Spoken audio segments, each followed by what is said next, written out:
I've lost 180 pounds with a combination of carnivore, keto, and counting calories. I reached my goal in November of 2022. Right now, I'm doing an experiment with being carnivore-ish and counting calories. If you want to see the results, stick around and subscribe, and we can see how it goes. Don't forget to click the like button. Good morning. So last night, I was pilfering through my freezer, and I got these. I found these in the freezer, and I was kind of cleaning it out and figuring stuff out. And anyway, so it's a London broil that I bought in January for $7.58. It's about a little over a pound and a half. And then 2 pounds of short ribs. I'm like, you know what? What's the most low-key way of doing anything? My handy-dandy crock pot. So we are just going to put both of these meats together in my crock pot. And just gonna see how things turn out. Now these short ribs, I know there's bones in them, so you know those will just cook out. And I've done the short ribs, in the oven and stuff before, and that's really good. But like I said, this is just such a low-key, easy-peasy way to do it. And I think I'm not going to season them, so then that way, hang on, let me put it on low.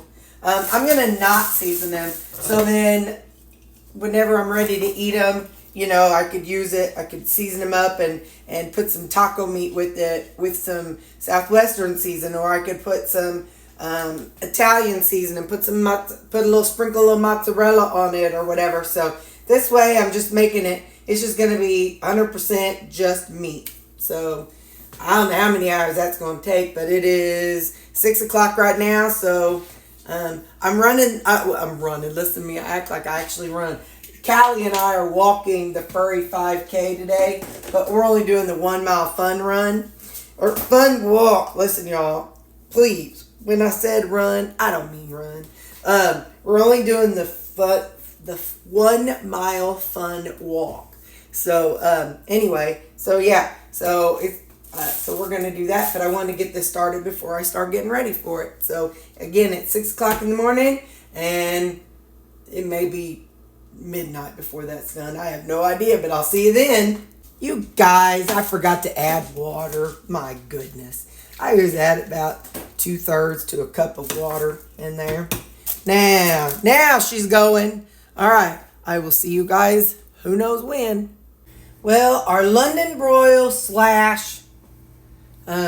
short ribs is done. I went ahead and pulled it out and put it on this platter just to make it a little easier for pulling out servings. I added some water, and somebody write this down on the calendar.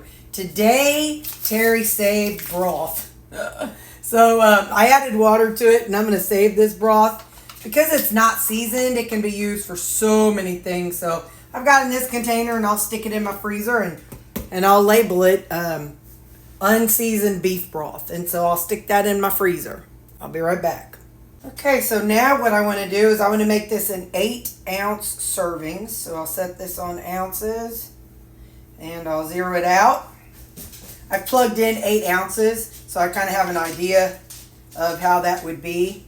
And honestly, sometimes I add the broth into it. I'm not sure that I might add a little bit of the broth into it. We'll see, but I'm looking for 8 ounces, if I can keep my hand off of it. But if I do the meat before I add any broth, then I know that it's a full 8 ounces and I don't have to question anything. So like I said, I might put a little broth in there. I'll let you know when I'm done what I decide. So I'm going to go on and finish this up. We'll see how many servings we get out of what we had. Gosh, I don't think I even said in the beginning how much the whole thing weighed. Sorry about that, y'all.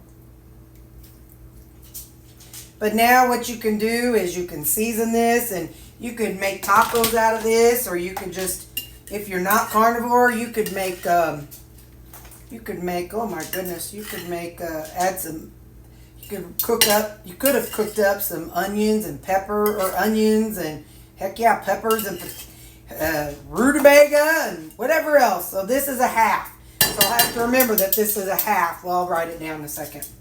So, all right.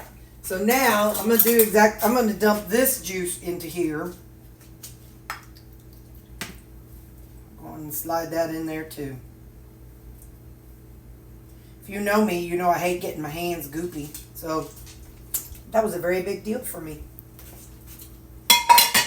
All right, now I'm going to go ahead and pull the broth back out and put some in each of these. I'll be right back. So sometimes, you know, beef that's been crock pot can be a little bit dry. So by putting some of this juice back in, when I heat it up, future Terri will be glad. This was not seasoned.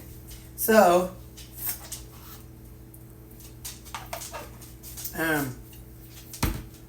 now I make the decision. Do I season it now? I think I'm going to season it now. I'm going to keep it simple with just some steak spice that my mama brought home from her cruise.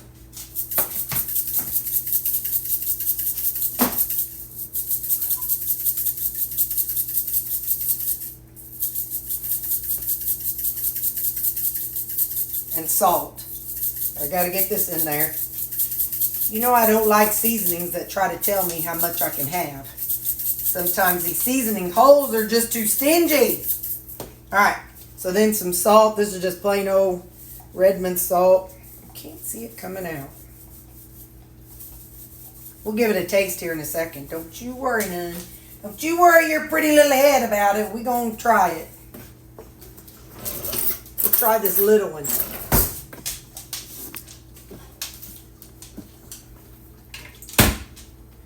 We're just going to take a little taste because if it's only got 4 ounces, I don't want future Terri to be like 3.5 ounces. That would just be cruel. So, good, but needs more salt, but that's all right. Eating day Terri could add more salt. So there you go. That worked out well. It was London broil and short ribs. All right, thanks for watching. Bye.